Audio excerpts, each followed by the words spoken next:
Hello and welcome to the Trail and Adventure Motorbike Podcast with me, Clive Barber, and my good mate, Noel Tom. For the days when you can't ride your bike, there's always the Trail and Adventure Motorbike Podcast. We're back with the, what's it called again? I know it's got adventure in it and bike and something about trail. Yeah, we're not professionals, are we? We're just having a go. So we are the Trail and Adventure Motorbike Podcast. Okay, yeah. It's only because you said the motorbike thing. I would have rather called it a bike podcast. Oh, no, but that could be confusing. But it's too late now. You've already said it out loud, so we're stuck with it. So it's me, Clive Barber, and my two good friends today. Me, Noel Tom. And our film director friend. Is that what you are, film director?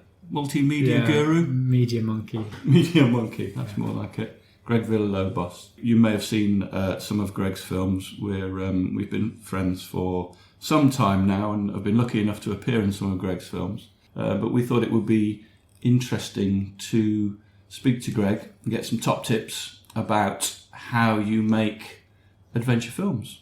A lot of the films you see posted on the social media are, one single shot point of view camera, and they're fairly tedious. Whereas, Greg, you tend to do something quite different. So we thought it'd be useful to share some of those tips with everybody else. But before we do that, we thought it'd be quite nice just to understand a little bit more about you, some of your biking history, how you got to where you are now. We're in my mum and dad's kitchen. It's actually quite apt. So I'd like to be able to say that my biking kind of life started when I was 5 years old, helping my dad in the garage with spanners, but I'd be completely lying. My childhood was filled with art and culture and galleries and museums, and my mum and dad phoned someone to come and change a light bulb. It's actually normally me these days. So yeah, there was no mechanical knowledge in this house as a child, but I was really interested in bikes, and I've got a photo of me on my mum's put me on her brother's little it was a 250 Kawasaki something or other, maybe it was Honda. I think as it's I don't know if it I don't want to go down the gender stereotyping things, but I was a little boy interested in bikes, but it was never part of my life. It wasn't until I went to London to study. I went to art college down there. I went to St Martin's, and I got a scooter. But before this, your only exposure to bikes as a kid then was just that thing where your uncle had a bike and you might have sat on it. Yeah, like it was in Workington in Cumbria, and I remember being kind of put on the, put on the tank and being ridden around the lanes, just around the house, just fun little stuff. But that was it. There was. I was into like bicycles and stuff, but there wasn't any motorbikes. But did that occasion on your uncle's bike, did that have an impact on you at the time? Did you walk away thinking from that, I've got to get a motorbike? Well, this is what I'm saying. Is I was young. I was interested in them. I enjoyed playing with toys and watching TV and watching the racing on the TV whenever I could see it. But no, it honestly, it was not like Greg's a hardcore, lifelong biker in the blood. Like, not at all. I think I came from it from a slightly different angle. It was maybe more from like the cultural side of biking, kind of the creative side and the design side of a machine that's built and designed and just a beautiful piece of engineering to look at. So I got a scooter when I was in St Martin's in London. It was a little Aprilia Habana custom kind of. So you both had scooters? Yeah. I'm not sure we can be friends anymore. So little scooter, and then I quickly got off that and then got onto SV650, yellow SV650. That's my first pop bike. That was after doing like direct access. So what age were you then? It's been about 20, 21, something like that. So I had that in London, and that was for getting around town. I really enjoyed that bike. My mum and dad bought me a track day at Brands Hatch for my birthday, and that was my first time I crashed my motorbike. What was your own motorbike? Yeah, I was on that. It wasn't any training or anything like that. It was just like a go out and ride, and didn't know what I was doing. All I knew is that I was not going to come back with like virgin knee sliders. And I just remember I had like baggy, cheap leathers, like horrible graphics, just the cheapest that I get. And coming up, I think it's Druids, you call it. And it was a big, long right-hander. And I just remember target fixation, just see where you don't want to go, and that's the way you end up going. And came off and smashed the bike up and broke my finger and all that kind of stuff. But why doesn't that surprise you? But the knee sliders were scratched. Actually, that was good. But so was the rest of me.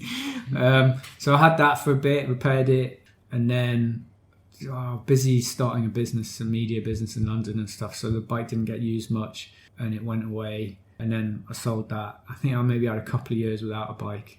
But it's odd, like, if you haven't got a bike, you're not a biker.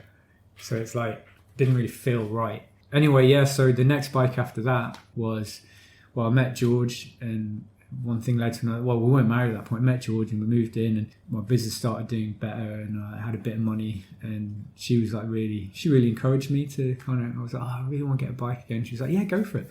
So the next one was a Triumph Scrambler. 900, and I didn't really like the stock standard bike, so I kind of got it sprayed black, and it was before the whole custom thing kicked off. So I had a different story in my head. I thought you'd bought the Triumph and then you'd met Georgia, and part of meeting Georgia was I'll pick you up on my Triumph. Yeah. But it wasn't that. No, it wasn't. No, I wish it was that cool. But no, so I had the Triumph, got it, and got like all of the custom exhaust. And it was literally, you'd start it on a cold day and you'd get like flames shooting out the back of it, and it sounded like a Spitfire, like down like the alleyways of Shoreditch. Before everyone else had custom bikes. It was just like, you fire it up and go bang, and so that was fun. And talking about George, there was a point. It's quite a fun journey on that. But I used to before I had kids and stuff. We used to on bank holiday weekends, I'd just throw some old panniers over it, and I'd go riding around on my own, just riding around the southeast of England, see where I could get to in the weekend. Never knew where I was going. Didn't have a GPS. I had a road map, but it was kind of like just turn left, turn right, see where you get to. Was that a day trip, or were you camping out? Camping out on weekends and stuff. So I've got photos from that. So that was fun. At that point, did you know of the existence of the TRF? No. Wait, I didn't know anything. I mean, I had a Scrambler, but it wasn't an off-road bike. I didn't know anything about off-road riding at that point. You were still using stands and stuff at that stage. Stands? Bike stands. What do you mean? You were still using the stand. The stand on the bike. Yes, Rather than just getting off the bike. That was way before having a bike on the floor was normal. Yeah. But a fun trip I did on that was when I decided that I wanted to ask George to marry me, and I'm quite impulsive, and when something gets in my head, it's like, I just got to do this really quickly and get it done. And Georgia was away for the weekend, and I was like, right, yeah, I think I want to marry George. So it's so random. I got on the bike and I rode from London up to Bolton, where George's mum and dad are. And halfway, I phoned them. I was like, "Oh, I'm just in the area. I might just pop in for a cup of tea." They must have hung up in the kitchen and gone like, "I know what's coming," because there was no way I was just going to be local to them up in Bolton. And so I rode all the way up there on my bike. I kind of went in, and and fumbled my way through asking permission to marry George. You actually did the permission thing? Oh, yeah. Wow. I mean, it was Glenda, George's mum. It wasn't until over a cup of tea on the kitchen table, she was like, "Oh, I'm really excited. That's great. I'm sure Georgia will say yes." And I was like, she has a choice. She might say no. And that was literally the first time I'd thought of that. Anyway, fortunately she did say yes. And so that bike had some real kind of happy memories for me. And then this is a long answer to your question. It's fine. Got all day. But so then we got married and let all this mushy stuff out. Yeah, we got married. All this non-biking stuff. Jesus, he's so dull. And we got married, and we moved up. Long story short, we moved up to Northumberland, and I had this bike, and we lived on a farm. So we moved from like a tiny little flat in London to a big farmhouse, and I had this bike, and it was great, but it wasn't.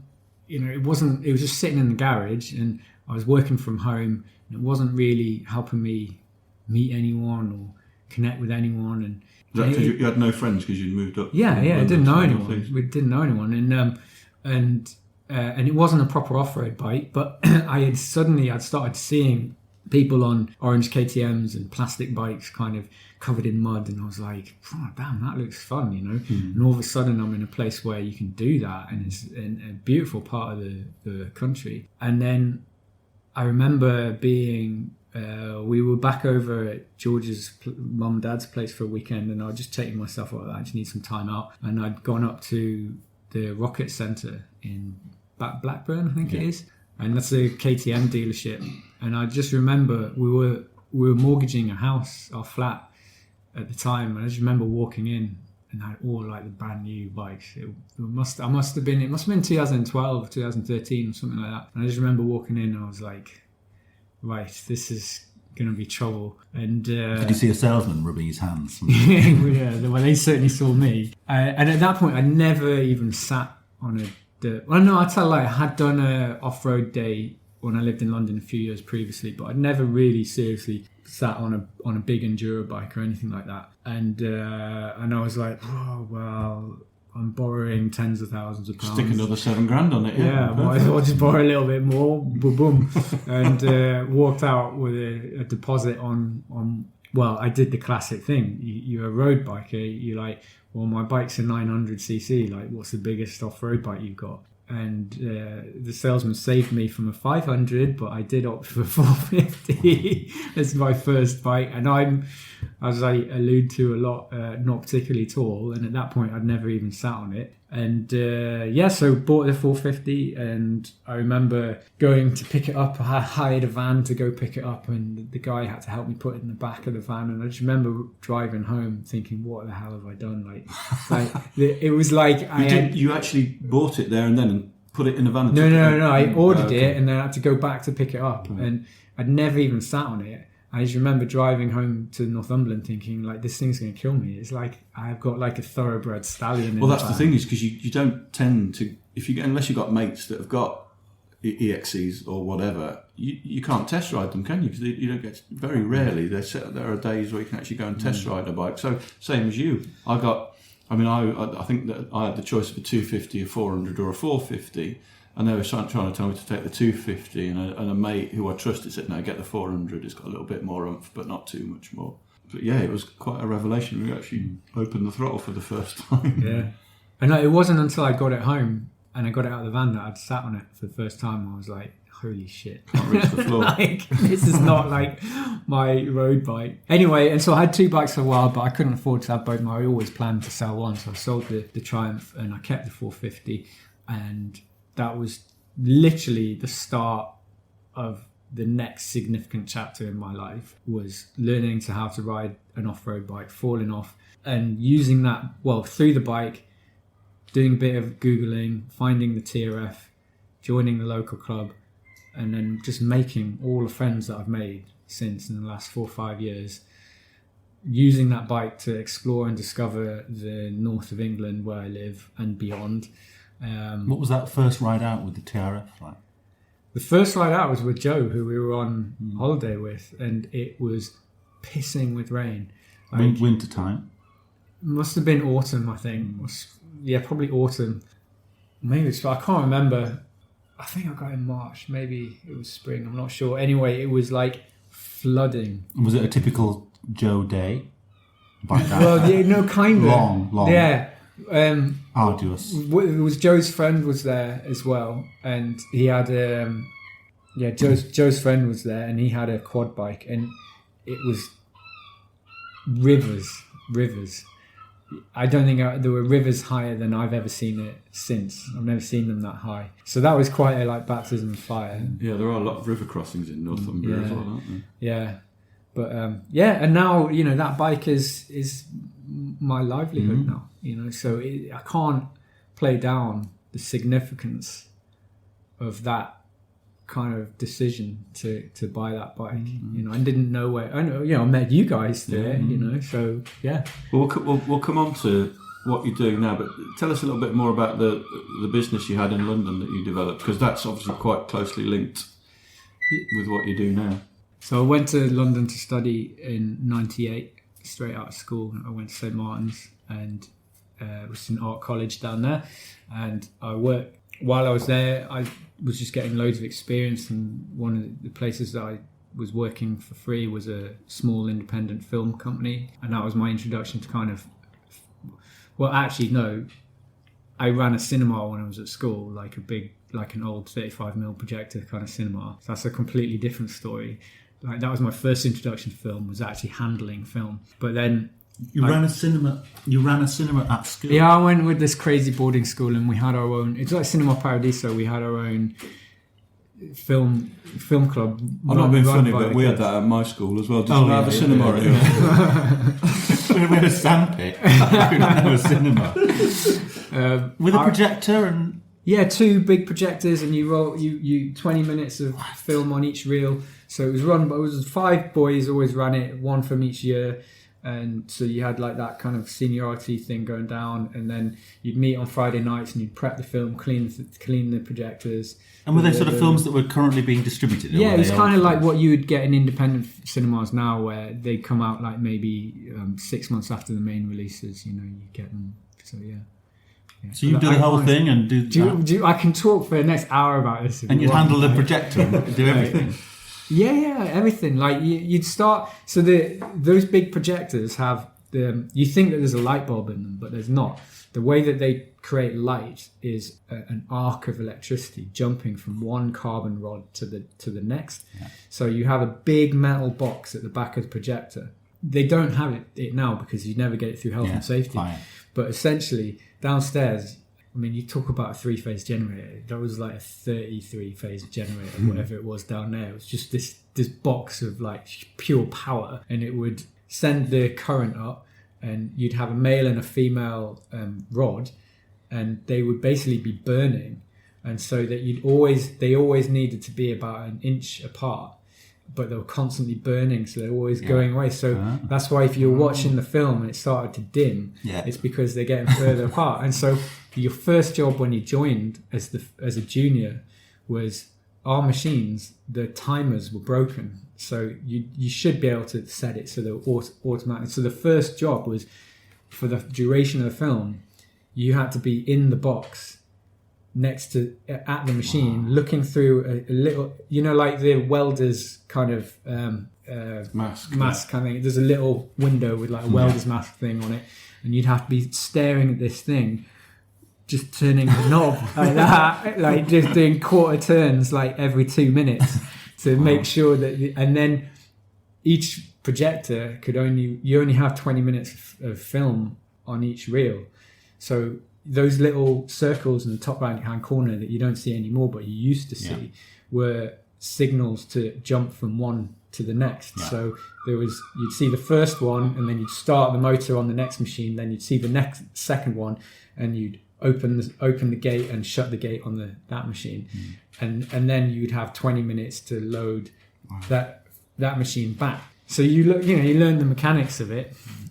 You know, it was quite raucous. It was a boys' boarding school. You know, there's like people, you know, first time, you know, or when stuff happened on the screen, people would be shouting and jumping around and all that. You know, so it was sad to think that it's gone now, but Anyway, welcome to the Adventure Film Show podcast. So anyway, cut all that out and come back to. Went to St Martin's, studied there. Started working for small film companies while I was there. I left there, couldn't get a job, started freelancing. You do what everyone do, you work from your bedroom, and then I hired a desk in a studio, and then I met some of the other guys there, and then one of the other guys I started working with more closely, Martin, and then we ended up creating a company together. We ran that for, I was involved for almost 10 years, and that was, a media company down in London we did a lot of stuff with kids, youth related projects. But you were making films, or was it more internet development? Well, it was a based, or bit. of It was. both? I mean, it was before YouTube. Before Facebook, all that kind of stuff. But yeah, we were making using film to tell stories, using other digital tools to tell stories, using websites. When the company started, I was doing a lot of the work, and then when I left, I wasn't really doing much of the work. I was managing and running the business, and that's kind of why I left in the end. Yeah. And we did well, and we won, some cool awards and stuff. And yeah, it's kind of like where I learned my trade. But I was really young, like He's got a shiny, super he's young. got a shiny golden mask on a stick. He has got a shiny golden mask on his thing. I think it might be a replica or a fake. Yeah, it's edible. Chocolate. Yeah, that's where I kind of learned my stuff, and then coming up here was But you describe you self-taught then in all of this. yeah. I mean, I went to art school, but that wasn't really. They didn't teach you anything there No, in not that the mechanics respect. of it. No. So yeah, it was just like self-taught. Pick it up, give it a go, experiment and learn. And I didn't do anything. Like we hired like really talented people and kind of. But fundamentally, it's down to storytelling, and my particular background is like documentary. So it's about finding a story, understanding what that story is, and then how to tell it. And no documentary is true. It's about where the story is within there. And What do you mean no documentaries? well, it's what you don't put in that's important, because you can't tell the truth. But surely you're trying to get to the truth in amongst everything. No, this is another long story. Right? It's like it's a version of the truth. It's not the truth. A great example of that is the film that Greg's just released, The Hunt for the Wild, which we were making over a 9-day period, and we were in. Yeah, but it's the truth. We didn't know we were hunting for the wild at the time. We were just on holiday. Yeah, exactly. And there was a lot happened in that trip that never made it into the final cut. But we all agreed we'd never talk about that ever again. yeah, exactly. Goes on the trip. Yeah. So you've gone from being a hotshot multimedia dude in Hoxton or wherever, Shoreditch or wherever with your beard and your scrambler, to moving up to the northeast. You did a bit of carpentry up here, but then you've got these, what must be to most people involved in our world, like it's the best job in the world. You ride your motorbike for a living, effectively. Yeah. So how did you go from Hoxton with a beard to Northumbria clean shaven? Well, I've never been able to grow a beard, but just get that out there. I don't know. I sometimes ask myself that question, and I do feel very, very lucky to be doing what I'm doing. But what I would say is it's quite multifaceted, but what it boils down to is no one kind of gave me that. Like, it's about creating opportunities. I never applied for a job that I've never applied job ever. Well, you've engineered it, haven't you? Really? Yeah, it's like it's about seeing opportunities, and then it's about proving your value first, and then getting yourself to a place where you're that valuable. When that job doesn't exist, you can't expect anyone to pay you for it from the start. You've kind of got to prove that it's of value. This is a big thing, isn't it? And it becomes, there's almost like a light bulb moment for the people that you're working with, that, oh, I get it now. Yeah. I get that what you're doing can help my business grow. I get that what you're doing can help my cause multiply, or whatever it is. So I remember I was once going on a trip and I was trying to blag some free luggage, and you said to me, you need to be able to prove that you can add value or give value. And that's obviously a big thing. And I think when you work for yourself in that kind of world, it's like there's no sense of being able to go to work, clock in, clock out, and do an average day. The minute that what I do starts becoming average or without effort or innovation or pushing forwards is the point at which that income stream will stop. You basically made some films involving motorbikes. Seemingly at the time you didn't have a master plan as to where you were going to go with these things. You didn't know that you were going to end up working for the two big organisations you work for now. You made those films and got noticed. Yeah. I mean, like looking back on it and being able to join the dots and make it a bit, or simplify the story is, so I moved up. I wanted a break from working in media, so I actually started training to be a carpenter at a local furniture company. While I was doing that, I got the 450. Actually, I think there's a much better story there that you're not telling. Yeah, but it's another long story. Well, but the abridged version is that you buy a KTM, you've got a garage, but the garage has no doors. Being a kid from the city, you get on the internet and you Google garage doors, how to make garage doors, and then you work out that you need some timber, and you look up where to buy timber on the internet, and you find a local joinery shop, and you go there, and you remember you saying to me that you saw people making things with their hands, and this was a revelation that here are men making things. And you come back from the joiner's shop, and your mind starts ticking over, and you think, well, if I can say to these people, I can, because you noticed that they had a rubbish website. So you said you could work on their website if they could take you on as an apprentice. And they do. And you become a joiner for what? For a year? Yeah, it's funny. I actually forgotten that story of the doors. It's a great story. So yeah, it's obviously rubbed off. Yeah. But I found this furniture place, and I was like, I was working I did have some freelance income based on my old life, but I had some free time, and I was like, okay, well, was I 30 at that point or something like that? And I was, no one's going to take me on. There will be 16-year-olds there that are more valuable to the company than I am. So I don't expect to get paid. But I think that once I'm in, I think I'll be able to be valuable. So I approached the owner, Jeff, and I was like, I've got media skills which you probably could use. Would you be willing to let me work for you for 2 months for free, like for 2 days a week? And although you'd say, like, for some people, obviously they'd say yes, but in that kind of environment, having a complete numpty around is actually a bit of a liability. So it was a fair play to him that he kind of took me on and said, yeah, we'll give it a go. So I just became like the oldest apprentice in the workshop. And yeah, I just worked there. And then after a couple of months, I was like, I'm really enjoying it. I'd rather get paid for it, but we'll see. And he was like, yeah. And so I joined the team at that point and just worked my way up. And it was a real revelation, kind of going back. I've always made things, but just digitally. It was brilliant to get to make things for real, and really humbling when having gone from being quite good at something to being really pretty shit at it. And there's nowhere to hide, and there's no undo button. Whatever it is, Command Z. Like, you can't undo cutting a piece of timber 5 mil too short on a cabinet. It's like, well, you have to start that again. So skipping on, what was the first?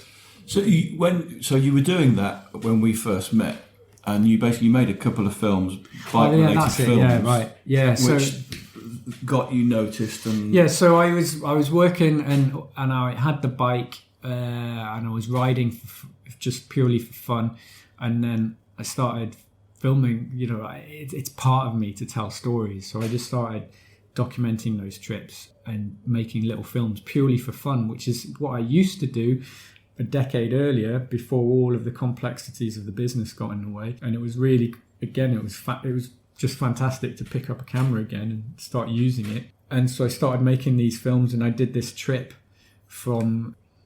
it was kind of the early days of Facebook, and it was the early days for me of the TRF.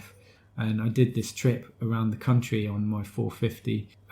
This is the Green Lane relay. So it became the Green Lane relay. But at the time, all it was I've got this. I hate map reading, and I didn't have GPS, and I'm rubbish on that. I made a decision. I'd rather invest, rather than sitting in front of a computer for an evening learning how to plot routes and all the rest of it. I'd rather invest my time in making friends with people that can show me where to go. This is the pre-tech world, so innocent, wasn't it? Yeah. So I used Facebook and the TRF group, which was very small at that point. There's maybe only like 1,500 people on it, not like the thousands that there are now. And I said, right, I want to see if I can get from Newcastle to London and back in 2 weeks on my 450 on as many green roads as possible. In my head, I was like, worst case scenario, it's just going to be a couple of weeks doing some back roads if no one helps. But people did. So I would go from A to B, and then I'd put a call out saying, I'm going to be in Cumbria. Can anyone help me tomorrow? Get down to Lancashire. And people did, like you guys. Yeah, you did. cheated there because we already knew you. Yeah, okay. Well, I knew that. Yeah, that's another story. But And you were like, 10 nights in a tent. You'd actually slept in a spare bedroom in my house. see, it's never the truth. And I did this trip, and then I documented it, and then I made it into a film. And I don't think anyone had really done it like that before, because it's a particular skill to be able to stitch a story together through film. And that, I guess, got me a bit of attention. And then the club that I was part of, the TRF, it wasn't, the way it presented itself was very kind of old school, and it wasn't really reflective of my experience of the club and the joy and energy that I was getting from trail riding. And so I wrote, I found out who was involved in running the club, and I just sat down. I'm very used to writing proposals. That's what I did a lot of in my old life. And I just wrote a proposal that said, this is me, this is what I think is wrong with the way that TRF is communicating, this is the potential opportunities and the benefits, this is what it's going to cost, are you interested?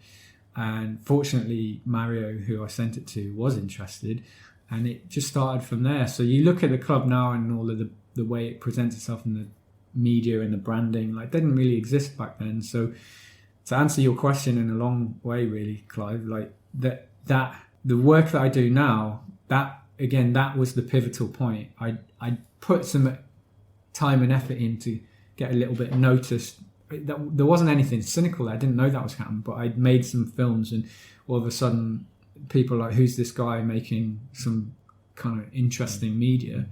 And then I approached the TRF. Fortunately, they gave me some space to work with it. And one thing led to another, didn't it? Right. That's it. You know, you in this kind of, if you choose this kind of career or this kind of way of living, you just look back and you can see how all the stepping stones are connected. At the time, you never know what this next stepping stone is, but when you look back at it, You've got stepping stones. I look back and it's mainly mistakes that I've made.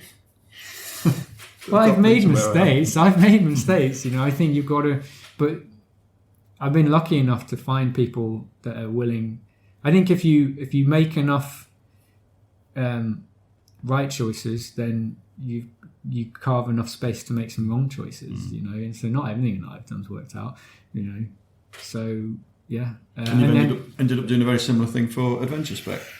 Yeah. So with Adventure Spec, when my daughter was born, Juno, I decided that I wanted to stop carpentry, even though I was really enjoying it, but I wanted more flexibility.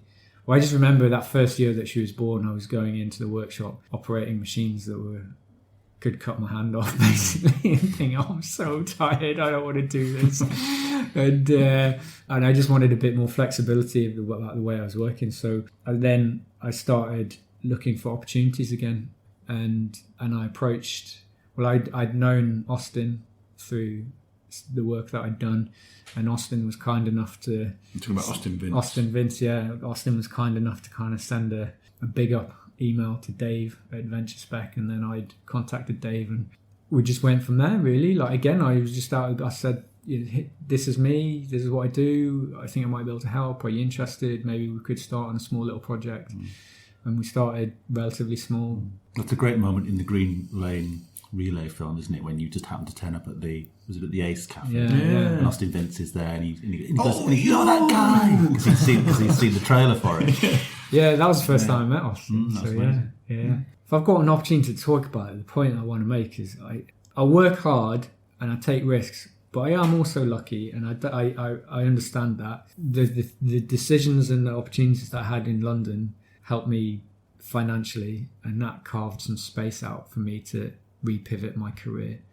Not everyone has that, you know, but I guess if you've got the opportunity, or I had that opportunity, I did my best to make it work. Not everyone has a cinema at school. I mean, life just isn't fair. That's what we've learned, I think, from this. Tough shit, boss. Do you find the harder you work, the luckier you get? Well, there is that. I was just going to say, I mean, have you found that now working, like you enjoy motorcycling, you enjoy trail riding, has working within this industry sapped any of the joy from it?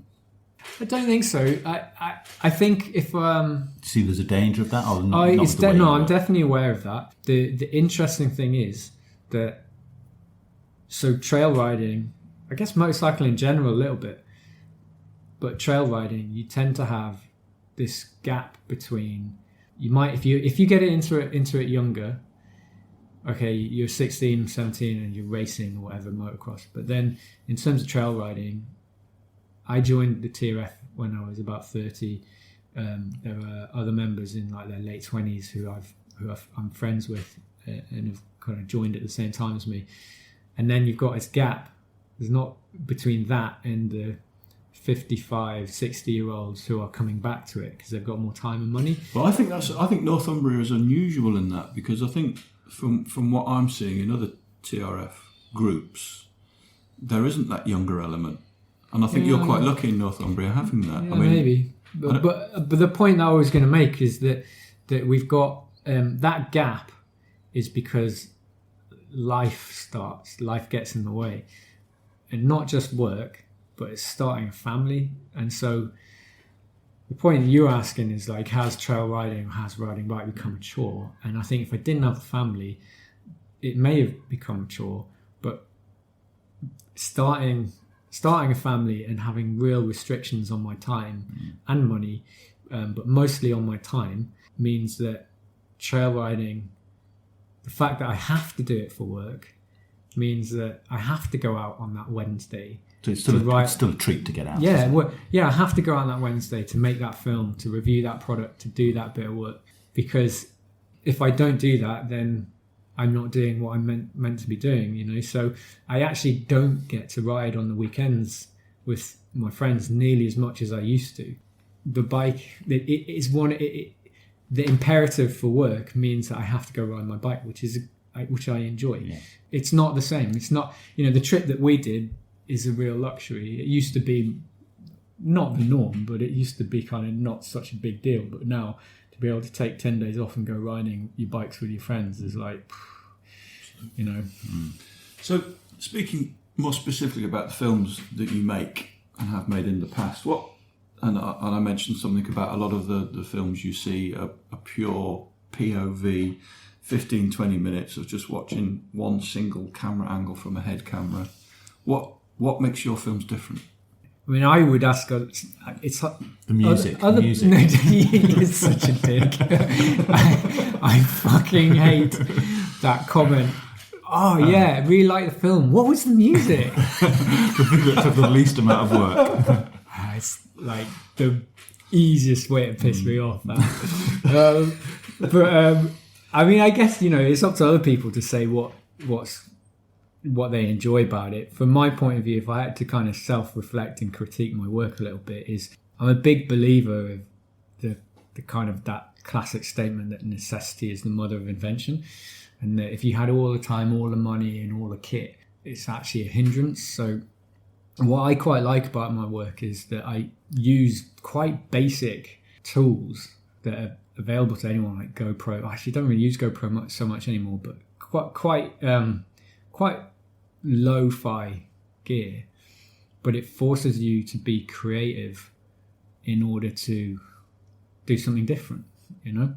So it's not really about trying to make the same kind of professional films that everyone else is making by getting the same gear and using the same techniques and all the rest of it. It's about approaching it differently. And, you know, a lot of my references and creative references they go right back to, they really do go back to my time making, projecting films in a cinema. My first experience of film was handling 35mm reels with lots of tiny little photos on the reel, which projected into a moving image. So that idea of animation and the fact that film is a series of still images, one after the other, is absolutely fundamental to kind of what I do. So, and I used animation a lot in my previous life in London. So yeah, so that kind of stop frame-y, animation-y kind of thing is that style anyway.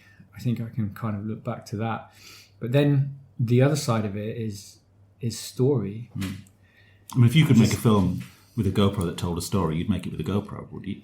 Yeah, but GoPro is not an effective tool for me. No, but I'm just saying you are so story-led that's... Yeah, I would make it with my iPhone or whatever, you know. It's the the story is the important bit. The films, the films that we won awards for and all the rest of it. A little anecdote. We got commissioned to make a film about this thing that happened with these kids, and all the kids would talk to us. This was back in London, but they wouldn't appear on camera. So much the same as we're talking now. I had this amazing story on audio, but no visuals to go with it, and that's why we got the idea of, okay, well, let's animate it, because we had to make a film that was going to show on a screen. So we used the real audio and we created an animation to tell the visual side of that. So that idea was this before or after the British Gas adverts with the talking animals? They got the idea from Did you us, beat Hardman? Beat Hardman too. But that again was training, really. The idea that the story is disjointed from the visuals, and the story is the important part. And that every story, simple stuff, needs a beginning, a middle, and an end. And a lot of the projects that I'm involved in, a lot of the stories that I do, they all start out. The stories that I make are A to B stories, really. Yeah. They're journey stories that might have a few nuances within that, but they're a group of people going from one point to another. But I think one of my most enjoyable films, and the one that you're in, always like the Coast to Coast Trial, and this idea of, can you get these bikes from one side of the country to the other? And if there's a sense of jeopardy and a sense that they might fail, I think that's quite a compelling thing to watch. So I'm always trying to look for something to frame that, hunt for the wild. It wasn't really until the end of that trip that we realised that that's what we were looking for. Yeah. But then I was able to bring that in at the start, and that framed the story. So yeah, story is everything. So what about things like a friend of mine who's a film editor said to me, no piece of footage should ever be more than about 5 seconds long. And I found that if you actually watch even, big Hollywood blockbuster movies, you're never looking at one scene unless it's a big Tarantino dialogue. It constantly changes even sometimes less than 5 seconds. So a 15-minute POV film is just deadly dull. Yeah, and that's why I don't really use GoPros that much, just because they're so wide. Austin does a fantastic talk at his film festival about the basics, and part of that, it's a stand-up comedy routine, really. It's so good. But part of it's about this principle of, you got a wide shot, a mid shot, and a tight shot. So if I was filming this, very simply, really, you'd have a shot in the corner, so you see us all in the room, and then you'd have a tighter shot that might be head and shoulders of us talking, and then a tight shot that might be my mouth moving or the microphone. So just there's kind of simple techniques in there, but but it's a skill. It's a skill, and a lot of people, when you're riding your bike, you just want to ride your bike, and you turn your GoPro on and then you turn it off, and that's fine. There's nothing wrong with that. It might not be interesting for other people to watch, but if it's just for you and for your mates to kind of relive an experience, then that's totally fine. But as you know from our trips, I'm on the bike, I'm off the bike, I'm like, can you do that again? Can we kind of get the drone out, get the blah, blah, blah. You resisted the drone, didn't you, for a long time? Yeah. And so now that you've got one and you've used it, and I would say you've used it successfully, how do you feel about it now? It's a fundamental part of my kind of toolkit now. So what else is in the toolkit? You've got a GoPro. In fact, we had 2 or 3 GoPros, didn't we? Well, I only had one. You had one. I had one. Was that it? So we had 2 GoPros. Yeah. You've got your drone, which is what type of drone? So my kit. So I've got a GoPro Hero 5, I think it is. I've got my DJI Spark. And when I was umming and ahhing about getting a drone, I could have got the better one that's got higher res. What was it you didn't like about the idea of getting a drone initially? Well, it was just more gadgetry It's more gadgetry, but also then you end up with, it's a film with a drone in it, and it's like there's nothing different about it. It's like, I did try hard, as you know, to figure out how else can we get that shot that makes the act of getting a shot interesting, an aerial shot. What else can you do? You use a kite, use a long stick, whatever.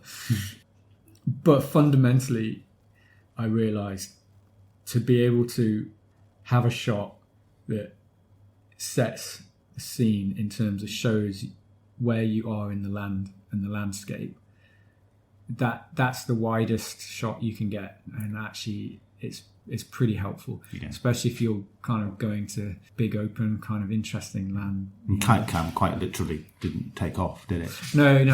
Well, it did, but it was a little bit wobbly, And I work for clients now. It's a balance between getting a level of professionalism that helps portray professionalism and quality, because the gear that I'm using and talking about is real quality gear. So I want the film to be quality, but also I don't want my equipment to hinder me any more than it needs to. To create that super slow-mo, high production, beautiful lenses and all the rest of it that you do see, like the Red Bull films and all of that kind of stuff. There's a crew involved in that.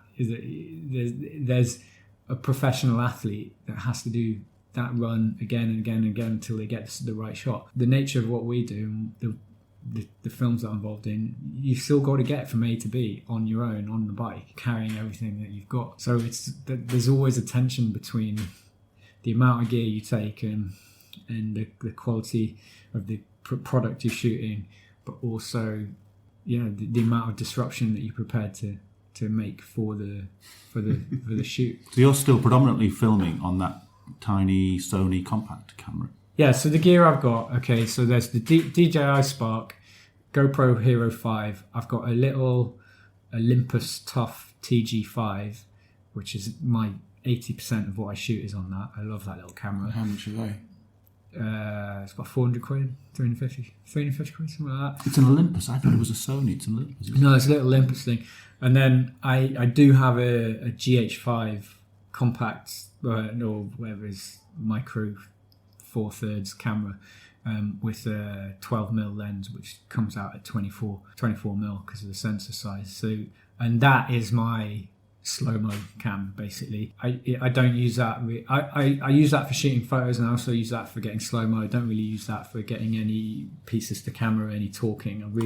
Why not? Why? Well, the mic's not great on it, and really it's just great for slow motion. Like, it shoots 180 frames a second, which is almost like cheating. You could literally pick your nose and it would look beautiful shot on that camera. Yeah, but most of the time it's on that Olympus Tough camera because it just sits in my pocket, comes out. And as much as possible, I try to avoid any cameras or lenses that have extendable, retractable elements. Anything that's going to collect grit or dirt is just going to break. I use a prime lens on the GH5, just a fixed 12mm lens. It's not a zoom lens or anything. And the Olympus Tough is a complete waterproof housed. I mean, I'm always interested in other stuff, but this time next year I might have a different setup. But for the moment, that's what I've got. You also storyboard quite a bit, don't you? I've seen storyboards, but obviously with a trip like the one we did, you can't storyboard before we go on the trip. Well, you can to an extent. You kind of, and I have done trips where I've storyboarded literally every shot, like the weekend pass that we were all involved in. That was pretty much to the frame. You were quite bossy that long weekend. Yeah, but on this film, I had a storyboard in my head in the sense of we're going from country to country. What shots do I need to represent the countries? Transitions from borders. Having a shot on a border where you're traveling from one side of the frame to the other that represents you going from one country to the next country. So I had a rough storyboard of key things that I wanted. I didn't know the film was going to be about hunting for the wild, but I knew it was going to be about a group of guys going from A to B, and that there were key things that I could capture to help tell that. Flags flying, country flags, stuff like that. Food, In fact, I had much more. My original idea for that project was about a culinary tour of Europe, but it didn't quite come out. I did my very best to help with that. Pot noodles don't count, no matter where they came from. So you adapt as you go, but I definitely didn't leave with no idea. So then you get back from the trip, you've got your storyboard, or you create a new storyboard and you need to edit your film. Now, I'm assuming you use professional software to edit so your films. I subscribe to Adobe Creative Suite, which is a suite of software for photo editing, graphic design, publishing, and also includes filmmaking. It's not cheap. It's like the full price is on a subscription price is about £50 a month. So £600 a year you're paying for access to these tools, but they are my hammer, they are my lathe, they are my professional tools. I also, obviously got my laptop and everything as well. I use Adobe Premiere, but I get people asking me questions. What software do you use to edit that? And it's like, honestly, it's not at that level. If you're just starting out, it's not about the software at all. You can cut something together on your phone. All the software is doing is helping you take a series of clips, cut them up, and put them together on a timeline. The software I use has got more complex tools built into it, much more tools that I'll ever use. But fundamentally, that's all it's helping me do. So some free ones that I've used in the past, obviously GarageBand is on the Mac is pretty good, very easy to use, very visual. And there's one I use on the PC called VSDC Free Editor, I think it's called. And that works pretty well as well. Yeah, I'm an idiot, and I used Windows Movie Maker, and that was. I don't think you can get that anymore. Oh, really? No, it's not supplied with Windows anymore, annoyingly, because it was quite good. Yeah. Oh. Wouldn't know. I've never used Windows. Mac man. So, any other moto filmmakers that you watch and enjoy? Well, I was involved in the Motorcycle Film Festival for a few years, and there was loads of great stuff in there, including one by a certain Noel Tom.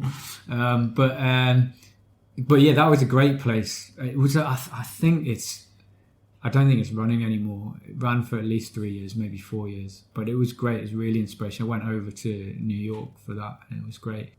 Cam Elkins has a project called Stories of Bike, and they are absolutely stunning, really beautiful. And his story is really fantastic. He was just quite passionate about motorcycles, and he had a different job, and he started telling these stories of people on bikes in, I think it's New Zealand, and you could just see the progression of his filmmaking, very different to mine.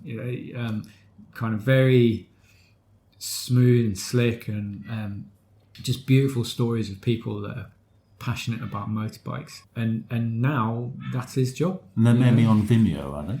Vimeo, YouTube, Stories of Bike. Just hunt it out, but I just think it's fantastic for Cam, because he was doing it as a hobby, and now it's his career. And it pays for his. It supports his family, and it's bloody good. What was the one you sent me a link? We were talking about it on the way here. The one you sent me a link to. The Australian Jerkles. Jerkles. Yeah, that was the first one that I saw. I think he just manages to capture people. Motorcyclists are really kind of passionate people about motorcycling. We're all part of the same community. We have tribes within tribes, but ultimately we're all passionate about. It's really difficult to say what bikes give you, but he manages to capture that in his films. So it's great.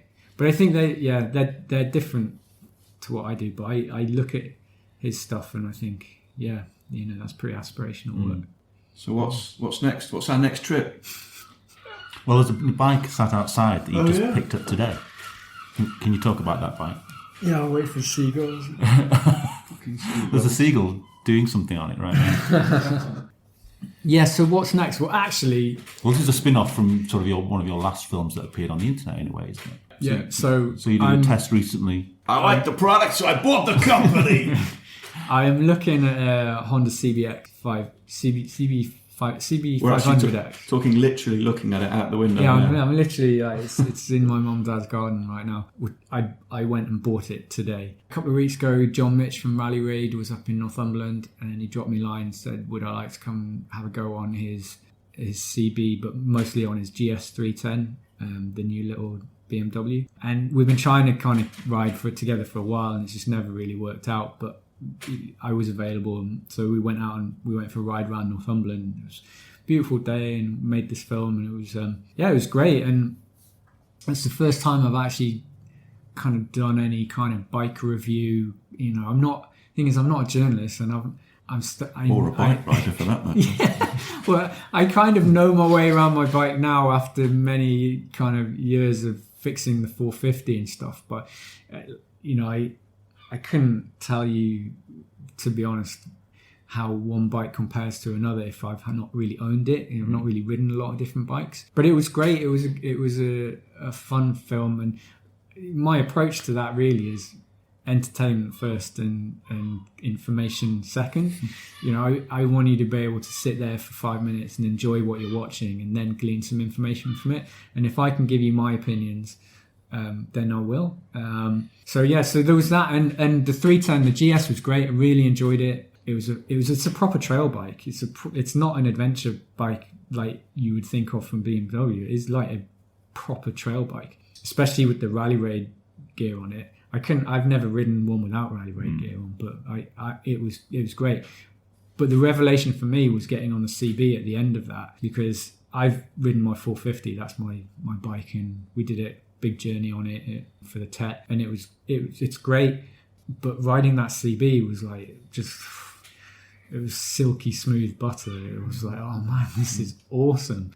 And I've resisted getting an adventure bike from now on, because I've really, really loved my 450. And I've kind of thought, well, you know, my 450 is like the perfect adventure bike. It's a little bit uncomfortable for certain kinds of riding, but you've adapted it. Yeah, I've adapted. It's not like a ready to race anymore. It is an adventurized. I mean, it was really taking inspiration from the Rolling Hobo. What he did with his 500, I think. But anyway, like I said earlier, I'm quite impulsive, and so I got off that CB and I was like, right, I've got to have one of these. You know, if I've got one of these, all of a sudden the idea of, oh, there's something going on down in the Midlands or over in Cumbria or up in Scotland, and up till this point I'm like, oh, I don't really want to ride my 450 down to North Wales. Yeah, it's going to create opportunities, isn't it? Yeah, you know, so I'm like, this CB, yeah, I will jump on that, ride down to North Wales, do a day's filming, do a day's work, photography, whatever. It might not be as good on the technical stuff as something that you'd put in a van strap, but at least I'm there, you know. So went on eBay last week. No, this week. What were we on? Yesterday. Thursday. And yeah, I bid on this bike yesterday, won it, went to pick it up today. It wasn't actually in good condition as I thought, so we haggled over the price a little bit. Anyway, got it. Yeah, and so I'm going down next. So you were asking me what the next film is. The next film is actually so Bennett's Social. So John Milbank from Bennett's Social asked me to get involved in the project. They're doing a 2-day trip down in the Midlands from Rally Raid. So there's going to be the Rally Raid GS 310. There's going to be a standard GS 310. I'm going to be on the CBX, and Nathan Millward's also going to be there on his Himalayan, and we're going to be doing a 2-day trip, camp, and a bit of a chat about the merits of. No one knows. We're not invited, are we? No, we're not fucking invited, are we? Did you not get that email? Yeah, so I bought this CB because I was going to be going down to Rally Raid. So while I'm down there, I'm going to get some Rally Raid work done on it, and doing some work with them as well. So yeah. And can you line Nathan up to do a podcast as well? I can ask. Yeah, he's a nice guy. Why didn't you ask him through Nathan? the Can you come and do a podcast with us, please? I'll let you know what he says. Thanks. He lives in Leamington Spa. It's not far from where my family is. Oh, great. Sorted. Right.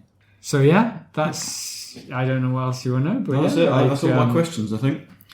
Yeah, great. So Noel, it has been. Well, I was going to say it's been fun seeing other people's films develop. There's people like there's Pete on Instagram who I've seen his photography's really been taken off, and the way that he's been documenting his enduro riding down I don't know where he is, in Cambridgeshire. And Will Linson, there's people I've met through the TRF and trail riding who you can see that the progression in their storytelling and filmmaking. And one of those people is certainly would be you, Noel. Yeah. So like I really enjoyed seeing your films kind of develop to the point where you're getting in film festivals and stuff like that. And how have you found it? I've found that the more films that I've made, the more I'm put off making films. Because it just seems like a heck of a lot of work. I find it quite disruptive to actually riding. Haven't you sold your camera? Yeah, probably. Yes, I have. I've sold the GoPro. But I don't know. I didn't find it, sounds terrible, but I didn't find it rewarding. I didn't enjoy it. I find it really frustrating to do it because I was kind of learning as I went along, and I kept losing versions before I'd saved them, and I find it ultimately frustrating, and I didn't enjoy it, and I don't think I'd like to make another one.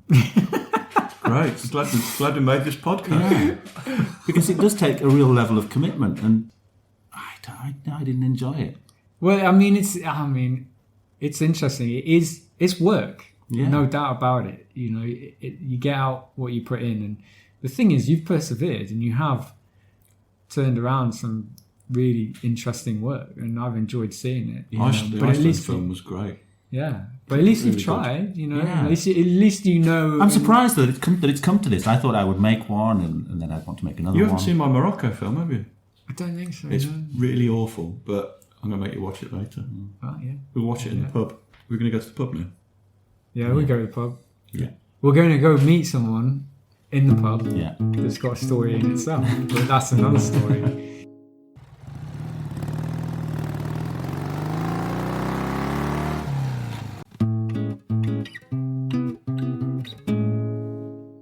Thanks for listening. We really appreciate your support. Don't forget you can follow us on Facebook and Instagram. And if you really appreciate what we do, you could consider supporting us on Patreon or buy us a coffee. Links are available on our website, which is tampodcast.com, tampodcast.com, where we also have a limited selection of branded stuff. But either way, please keep listening and spreading the word. See you next time.